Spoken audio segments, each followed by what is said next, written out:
Hello everyone, আমরা আজকে দেখানোর চেষ্টা করব হচ্ছে কি, যেমন আমাদের এরকম কোন একটা মাস এবং ডে এবং সালটা আছে। এখন আমাকে বস বলছে কি এটাকে ডেটে কনভার্ট করে দাও। এখন নাম্বার থেকে ডেটে কিভাবে কনভার্ট করব সেটা করানোর জন্য আমরা ইকুয়াল সাইনটাকে কল করব।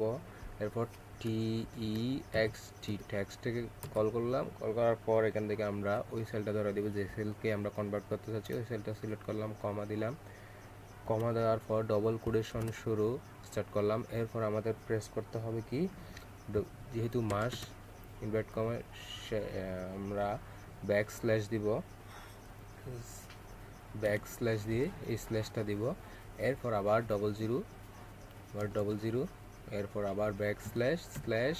এরপর আমরা ইয়ারের জন্য 4টা ডিজিট রাখবো, সেটার জন্য 4টা জিরো দিব। এরপর ইনভার্ট কমা শেষ করব, কারণ আমরা ইনভার্ট কমা এখানে শুরু করছি, এখানে শেষ করতে হবে। এরপর ব্র্যাকেট ক্লোজ করে এন্টার প্রেস করলাম। খুব সহজে দেখেন নাম্বার থেকে ডেট কনভার্ট হয়ে গেছে। এভাবে আপনারা চাইলে না কীভাবে ভিডিওটি ভালো লাগলে লাইক কমেন্ট শেয়ার করতে ভুলবেন না। আসসালামু আলাইকুম।